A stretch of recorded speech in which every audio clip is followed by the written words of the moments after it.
We are starting. I'm recording the shiur anyway, so those who managed to go on the Zoom, okay, and those not, I'm going to send it anyway so they can watch it later on. First of all, it's nice to see a few faces instead of talking to the computer all the time. Hopefully, Be'ezrat Hashem, very soon we can make our shiurim as we used to do. Anyway, we are starting Parasha Naso. And last week we started Sefer Bamidbar, and in a few days we have Chag Matan Torah, which is one of the highlights of the year that we counted the old Sfirat HaOmer, counting the Omer from Pesach till now. And when we're talking about counting the Omer, we also have to realize, understand, as we talked before, that we are talking about building ourselves to get to the level of receiving the Torah. And here is also a very interesting point to understand. It's written Matan Torah, but then also we call it Kabbalat Torah. So is it Matan Torah or Kabbalat Torah? Because there is a big difference between receiving something and when you're giving something. God is giving us the whole thing, but we haven't got the power to get the whole thing. So we are receiving our part. That's what we say in Shmoneh Esrei in the end, V'ten chelkeinu betoratecha. Give us our part in the Torah. We're not saying, give us the Torah, because we cannot get the whole Torah. Sorry. We cannot get the whole Torah. We can only get a part of the Torah. And this is our personal, individual part that each one of us has got. And this is really what we're doing now. We're counting the honor and building ourselves to be a vessel to receive and show us our part in the Torah. But we are not alone. We always have to remember that we are a part of the whole nation. In other words, our part is only worth something if we had it to all the other parts. It's like a puzzle. One part in the puzzle is worth nothing. Even if it's an individual, it's good, it's nothing if you don't connect it to all the parts of the puzzle. And if there is a one part missing, also we've got a problem. So again, each one of us is connected to others, but we have our own abilities, our own talent, and this is what we have to do. Now, we have to understand that when we're going to stand in front of the Kadosh Baruch Hu, ke'ish echad belev echad, like one, this is the idea. I know it's not very easy to talk about it, and it's not easy to achieve it, but we see that God gave us this year a very interesting time. This virus that is going around is teaching us a big lesson, teaching us a lesson about what it is to be alone, what it is to be a part of a congregation, what it is to be a part of society, what it is when you haven't got it, and what is the feeling. In order to understand that the only way that we can receive the Torah is when we are all together as one. This is what we have. I must tell you the story that every year I tell it. A few years ago, I went on Shavuos morning to daven in the kotel. This is something that a lot of people do, and after learning the whole night, they go to the kotel. And, to talk about being like one, we all know it doesn't sound reasonable. It sounds like, Am Israel really standing together like one? Yeah, it's a very nice idea, but in real life, can this happen? Yes. And I must tell you, and I told you before, but I have to go into it again. Walking in the middle of Jerusalem, very early in the morning, it's still dark, and seeing so many people. And by the way, not all of them were religious. There were ultra-Orthodox, there were kippot srugot, there were black kippot, there were hats, there were without, there were women and children, like everybody. And the interesting thing is, when you walk in the street in the middle of the day, so you see a lot of people walking around, but everybody walks to his own destination. They're not together. But at that morning, they all were walking to the same way, like it was a whole stream of people coming out from all directions and walking to the same place. Where? To the Kotel Amaravi. And it was an amazing feeling.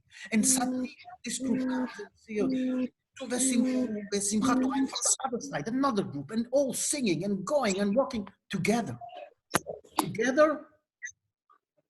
Beis Hamikdash, to the Kotel Amaravi. And then when you get there, to see the whole place full, there was not one place to do, and unbelievable. It wasn't very easy to daven, I must say, because, from the right side, I had a Yamanite minyan. From the left side, I had a Hasidic minyan. From behind, I had a Sephardi minyan.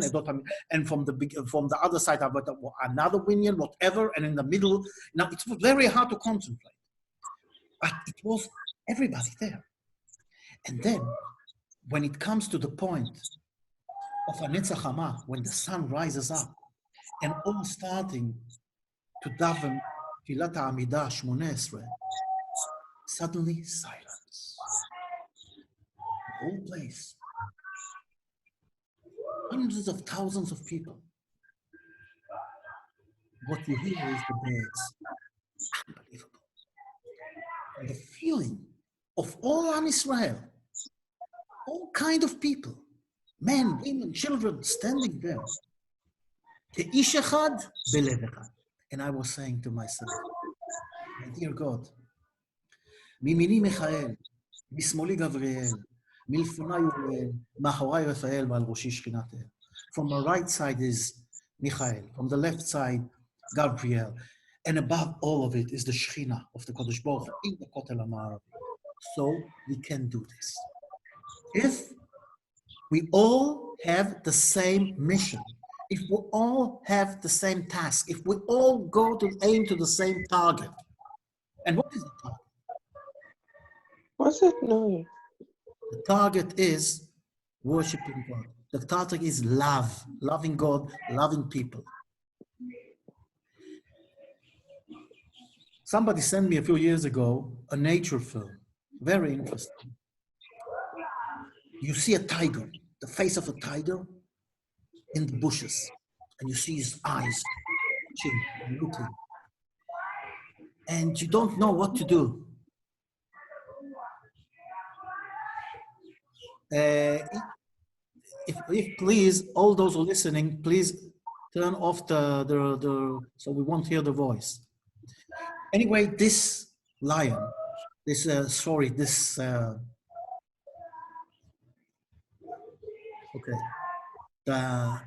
see the tiger watching, and the camera goes, and you see he's watching a small bear. How do you call a little bear? A gur? How do you call it? How do you say it in English? What's a little bear, Daddy? Little bear. A cub. A cub. A cub. This bear cub, you see him. And he's playing around, and suddenly you heard this like, wow, and he comes out, and the small cub sees it, and he runs away, and he goes on a tree, and he goes on the small trunks, and then you see the tree is on between two sides of the mountain, and down there is a river, but it's far way down, and he runs on the tree till he gets to a very thin enough. How do you say enough? Branch. A very thin branch, and the tiger after him, and suddenly he stands there, but the branch is very thin, and the branch breaks down, and the cat falls down into the river, which is down there, I don't know, 100 meters, 200 meters. And we all think, that's it, it's finished. But the real truth is, he was saved. He managed to take a piece of wood, and he's going with the stream. So is he saved? No. The tiger, he went down running from the mountain down to the river, and he watching the river, how the streams goes, and he waits for the cup and one of those corners and one of the round, and then the cup, you see him going with the water, and he's going directly where? To the tiger. And the tiger is there standing. And the cup doesn't know what to do. He's now on shore, but in front of the tiger. And he's nowhere to run. And the tiger places his hand and punches them on the face, and you see the scratches. Suddenly, you see the small bear, the cub, standing up, and you see the tiger running. What happened? The camera goes back, and you see Papa Bear, 3 meter height, 1 meter wide, opening his mouth, with those big teeth, and the lion and the tiger, when he saw this, he was running on for his life. So when you look at it, you say, what is this film teaching me? You know what it's teaching me? It's teaching me an unbelievable thing. There is a midrash that says, there is Birkat Kohanim. It's within our parsha. יברכך השם וישמרך, יאר השם פניו אליך ויחונך, יישא השם פניו אליך וישם לך שלום. Says the midrash, and we say it, by the way, on Kriyat Shema, on the bed. הנה מיטתו של שלמה, the bed of Shlomo, Shlomo the king, 60 גיבורים סביב לה מגיבורי ישראל. 60 heroes are standing around this bed. כולם אחוזי חרב מלומדי מלחמה, איש חרבו על ירחו מפחד בלילות. And they're all standing with their weapons, ready to fight from the fear of the night. Really? Shlomo Melech doesn't trust God? He's so frightened that he needs 60 soldiers? The commando around this bed, and how can you sleep like this? Imagine yourself sleeping with 60 soldiers around you. But then, what do you say? You say, יברכך השם וישמרך, יאר השם פניו אליך. יישא השם פניו אליך וישם לך שלום. You know how many letters you've got in the blessing? 60. This is exactly, those are the heroes that are standing and protecting each one of us on his bed at night. The 60 heroes are the words, are the letters of Birkat Kohanim. So this is the power of Birkat Kohanim, unbelievable, which is in our Parsha. And on this is written in Midrash Tanchuma. לפיכך, הכהנים פורסים את כפיהם, the Kohanim are dochening, and they putting their hands in front, and לומר, שהקדוש ברוך הוא אומר, when they do this, they mean, God is behind us. Like it says in Shir Hashirim, הנה זה עומד אחר כותלנו, משגיח מן החלונות, מציץ מן החרקים. He is standing behind us, looking between the how do you say a priest? Between through the window, whatever. Who is looking there? God. When you went back with the camera and you saw that the big bear was standing there, you realized that you didn't see it before. You saw the tiger running away and you saw the small cub standing and saying, hey, but that's not what frightened the tiger. What frightened the tiger was the big bear. And this is exactly what we have to understand. God is behind us. Doesn't matter where we are and what we do. Our Father is behind us and He's protecting us. And this is an unbelievable point to understand, even if we don't see Him, like we didn't see with this camera, with the nature film. But He's there. And this is not a bear, this is God Himself. But there is another lesson to learn. When we look at the picture with the small cub, he's like standing and doing like this to the tiger, and some people can think, wow, he frightened the tiger. Like we think, we do something, we do nothing. We are like this small cub saying, I did it. You did nothing. Papa Bear behind, he did. Our God that is behind us, with us all the time. He is watching us. He's the one who does everything. Interesting thing, when we were already talking about this, I told you about a few years ago a story. My father, Rav Shalom, when I get to the blessing, Yivarcha Hashem v'yishmerecha, Yair Hashem panav elecha v'yichuneka, Yisa Hashem panav elecha v'yasem lecha shalom, I remember my father. Because my father always, in every opportunity, he used to bless us with this blessing.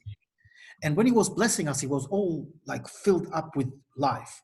For a few days before, unfortunately, he died, he passed away. and he was in very bad situation. But when we came to visit him and he wanted to bless us, suddenly he woke up and like he was blessing us with light in his eyes. And we thought, oh, Baruch Hashem is getting out of it. But right afterwards, he was getting back to the same situation. And my father, Alav Shalom, told me an unbelievable story. When we established this country, what we call whatever it is, we were fighting against our enemies that surrounded us from all over. And my father was chosen with other, I think there were a group of 35 people, soldiers. What soldiers? They were just like for a few days, they gave them a weapon, didn't even know how to use it, and the weapon were not a big metzia anyway.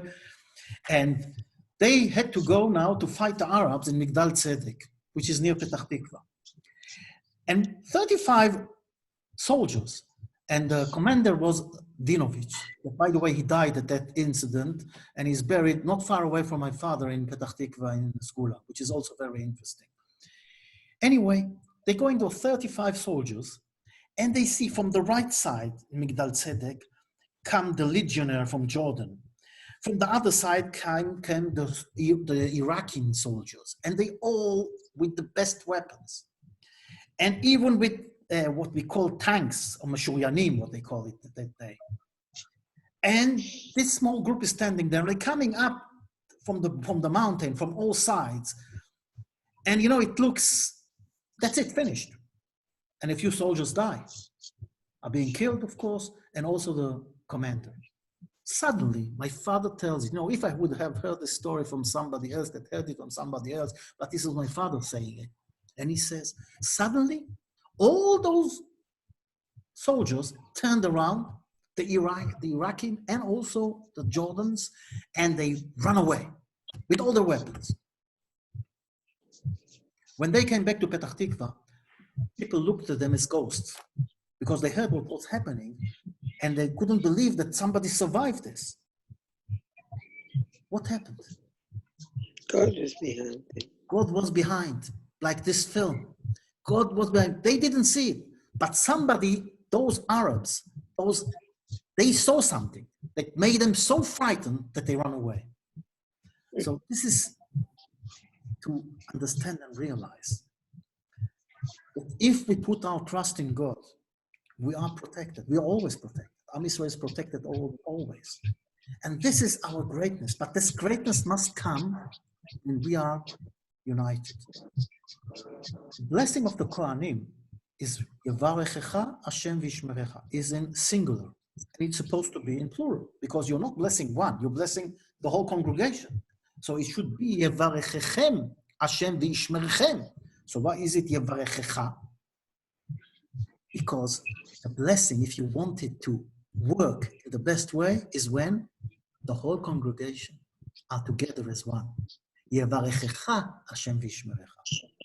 This is the big blessing. And if we're talking about being as one, being united, in our Parsha, we have an unbelievable thing, and we say it in a few words. When the korbanot are being brought, the Si'im, the princes, are bringing korbanot. The point is, last time they were doing something, they were waiting for everybody to bring, and they said, when it's all finished, we are going to bring. Anyway, now, look what they're doing to the Nesi'im. Let me find it quickly.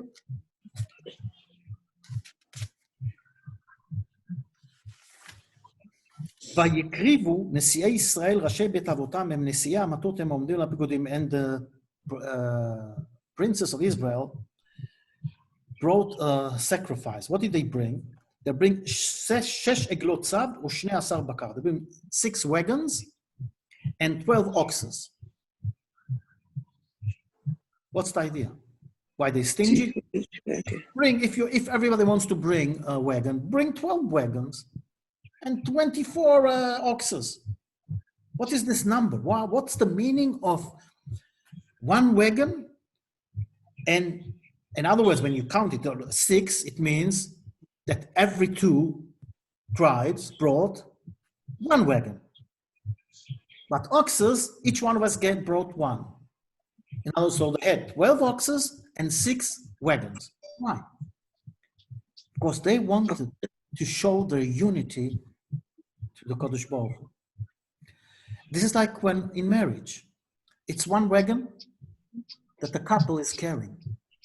And if they go in the same destination, that's good marriage. They're going together carrying the carriage of life, carrying the wagon of life.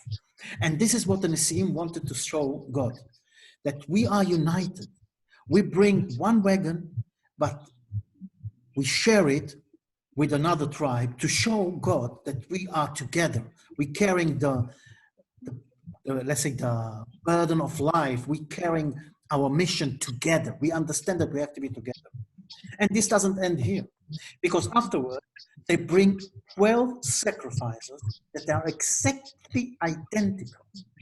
And the Torah, you know, our parsha is the longest parsha in the Bible.